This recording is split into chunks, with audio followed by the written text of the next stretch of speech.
और उत्तर प्रदेश का इतिहास भी रहा कि यहाँ पूरे इसने कई प्रधानमंत्री भी दिए हैं हमारे देश को। उत्तर प्रदेश में राजनीतिक हस्तियाँ भी चुनाव लड़ेंगी। देखिए उसमें नाम आता है हमारा राहुल गांधी का, प्रियंका गांधी का। देखिए राहुल गांधी और सोनिया गांधी, इनकी तो पेटेंट सीटें हैं। सोनिया गांधी रायबरेली से लड़ेंगी और राहुल गांधी अमेठी से लड़ेंगे।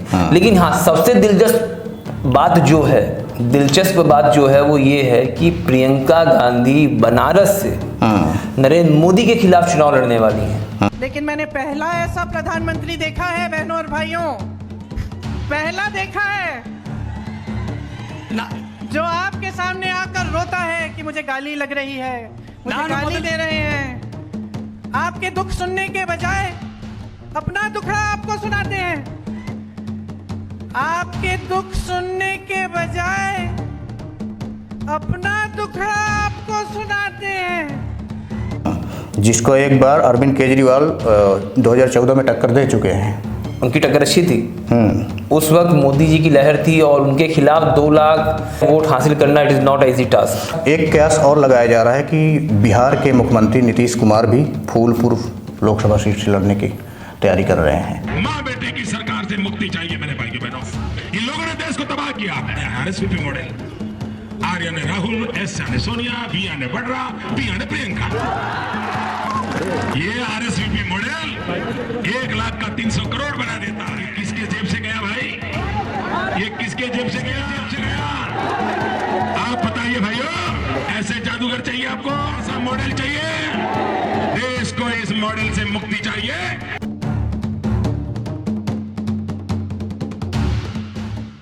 नमस्कार दोस्तों, आपका स्वागत है आपके अपने चैनल द जेन्युइन न्यूज़ में। मैं हूं आपका होस्ट और दोस्त अंकित सिंह और मेरे साथ है मेरे को होस्ट रंजीश शुक्ला। आज हम बात करेंगे 2024 में होने वाले लोकसभा चुनाव के बारे में। 2024 में उत्तर प्रदेश में होने वाले घमासान, जहां पे बड़े बड़े चेहरे इस चुनावी मैदान में आने वाले हैं। और हाँ, कहा जाता है कि बिना उत्तर प्रदेश के केंद्र की सत्ता पे काबिज होना मुमकिन नहीं है। और उत्तर प्रदेश देश का सबसे बड़ा राज्य है जहां लगभग 80 सीटें लोकसभा की आती हैं। और ज़्यादातर राजनीतिक पार्टियां उत्तर प्रदेश में क्यों इतना परेशान रहती हैं? सभी लोगों से बातचीत हुई है मुख्यमंत्री नीतीश कुमार जी की, सीपीआई से भी बात हुई है, सीपीएम के लोगों से भी बात हुई है। तो इसलिए उत्तर प्रदेश में भी अखिलेश जी से बात हुई है, कांग्रेस पार्टी के माननीय राहुल जी से भी बात हुई है उनकी। उत्तर प्रदेश की सीटें कितनी हैं? 80। मतलब तकरीबन 17% सीटें उत्तर प्रदेश से आती हैं। उत्तर प्रदेश में राजनीतिक हस्तियां भी चुनाव लड़ेंगी।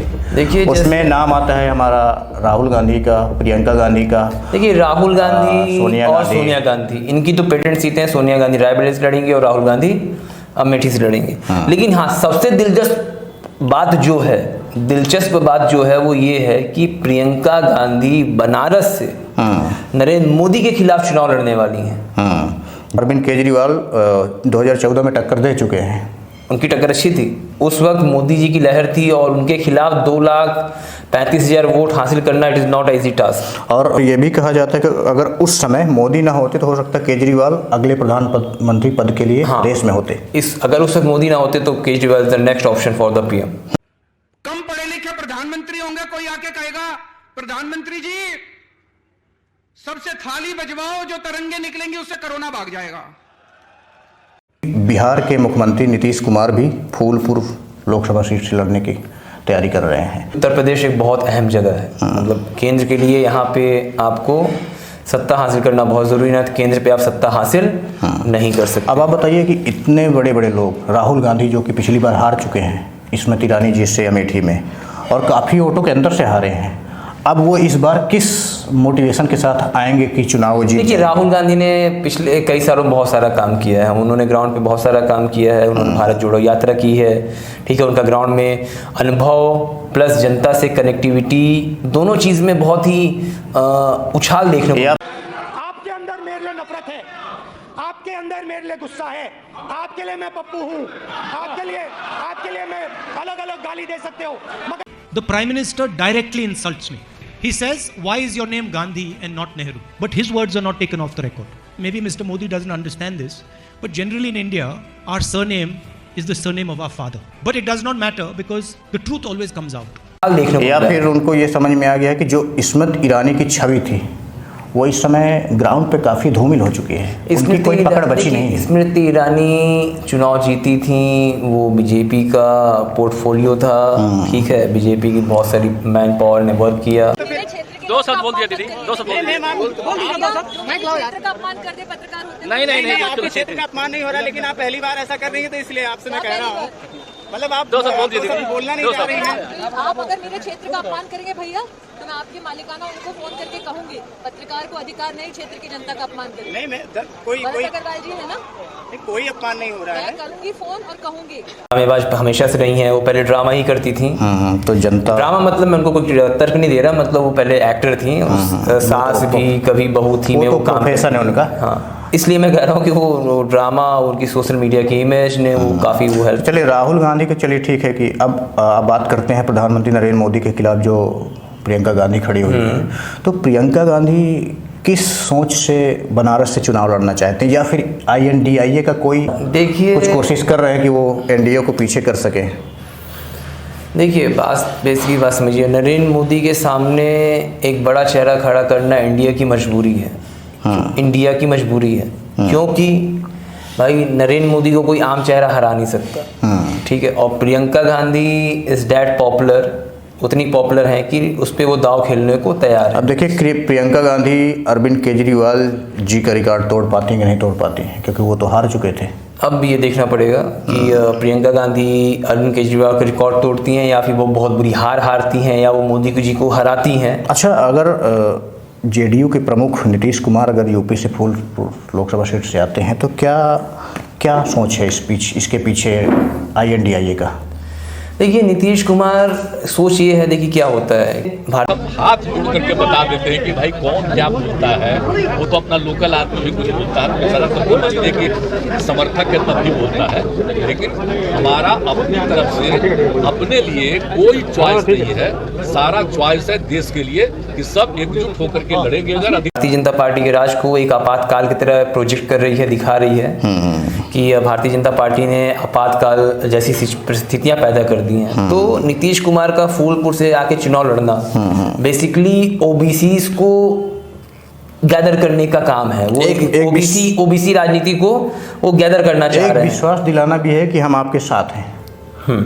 उस बिहार जैसे जगह से आप यहाँ लड़ने चुनाव आए हैं, वो भी फूलपुर जैसे उत्तर प्रदेश में। नहीं, फिर उसका प्रभाव पड़ता है ना भाई, जब आप बाहर से आओगे उन लोगों के बीच में तो वो लोग आपको और सीरियसली सुनेंगे। या फिर कहीं कहीं मुझे एक ऐसा भी कुछ नज़र आता है कि हो सकता है ये प्रधानमंत्री पद की रेस में अपने दिमाग से चुनाव लड़ रहे हो, जैसे राहुल गांधी यूपी से लड़ रहे हैं। नहीं देखिए, और यूपी की राजनीति में आने का मेन कारण ये इतने बड़े बड़े धुरंधरों का कि वो डिस्टर्बेंस पैदा किया जा सके बीजेपी की लहर के खिलाफ, उस लहर को रोका जाए। वो तो ठीक है, INDIA में फूट पड़ती है कि प्रधानमंत्री कौन बनेगा। फूट डालने में मतलब फूट पड़ने ऐसा कोई सिचुएशन है नहीं। भारतीय जनता पार्टी ने जिस तरह से बाकी राजनीतिक दलों को, विपक्षी दलों को रौंदा है, उनका शोषण किया है ED CBI के माध्यम से, तो वो इस वक्त ऐसी सिचुएशन में पद के लिए बिल्कुल रिस्क नहीं लेंगे कि किसी भी तरीके से भारतीय जनता पार्टी तोड़ जोड़ करके उनकी सरकार गिरा दे। रिस्क लेने वाली बात नहीं है, क्योंकि इनके साथ ऐसे लोग जुड़े हैं जिनका वो कोई भरोसा नहीं है। लोगों को चाहिए पावर, बात समझिए। तो यदि इंडिया सरकार बना रही है तो सारे लोग इंडिया के साथ में हैं। अब जैसे यदि बीजेपी सरकार बना रही तो सारे लोग बीजेपी के साथ में, पर क्योंकि बीजेपी ने उन सारे लोग को मिला लिया, भगोड़े लोगों को जिनको मिला सकते थे, मतलब वो सारे लोग दल छोड़ के जा चुके हैं बीजेपी में। अब बहुत ही 1-2% की बात नहीं कह सकता मैं कि 1-2% लोग मूव कर रहे हैं फ्रॉम इंडिया टू NDA, वो मुझे नहीं पता कि वो इंडिया से NDA की तरफ मूव कर सकते हैं, पर हाँ केसेस यही है कि इंडिया की जो उत्पत्ति है वो बीजेपी के दमन की नीतियों के कारण ही हुई है। तो मुझे नहीं लगता कि इस वक्त ऐसी सिचुएशन में इनमें कोई मतभेद या फूट जैसी सिचुएशन पैदा होगी। मतभेद होने की जो संभावना है वो चुनाव अगर मान ली पक्ष में आता है इंडिया के, तो ममता बनर्जी उधर ममता बनर्जी भी, देखिए तब क्या होगा कि ममता बनर्जी अपनी आवाज तेज कर सकती है। तब क्या होगा कि कांग्रेस को बहुत बल्क लेवल में फायदा होगा, कांग्रेस की ज्यादातर सीटें आएंगी क्योंकि रीजनल पार्टी का सपोर्ट मिलेगा। हाँ, इसमें ये चल सकता है कि जिसके पास ज्यादा सीटें उसका प्रधानमंत्री बनने की संभावना ज्यादा लगाई जाएगी, ये हो सकता है। देखिए अब इसी से कयास लगा लीजिए कि अगर इंडिया की प्रमुख संयोजक सोनिया गांधी को बनाया गया है, तो आप समझ लीजिए आधिपत्य किसका है। सुप्रिया सुले आती हैं महाराष्ट्र में, भाषण में कहती हैं कि वो एक शेरनी है, वो जिसपे झपट्टा मारेगी। कर्नाटक में भाजपा के एक स्टार प्रचारक हैं बसनगौड़ा पाटिल यत्नाल। उन्होंने कांग्रेस की पूर्व अध्यक्षा और कांग्रेस पार्लियामेंट्री पार्टी की चेयरपर्सन श्रीमती सोनिया गांधी जी को विश्वकन्या ही नहीं कहा, पाकिस्तान और चीन का एजेंट तक कहा है। मैं पूछना चाहती हूं, क्योंकि वो नरेंद्र मोदी जी के बहुत चहेते हैं, कि क्या ये उनके शब्द हैं या ये बोल नरेंद्र मोदी के और बासवराव बोम्मई जी के हैं, जो सिर्फ वो बोल रहे हैं। आपको माफी मांगनी पड़ेगी सोनिया गांधी जी से। देश और दुनिया की महत्वपूर्ण खबरों से अपडेट रहें, और अगर आप नए हैं तो हमारे चैनल को सब्सक्राइब करें, बेल आइकन को जरूर दबाएं।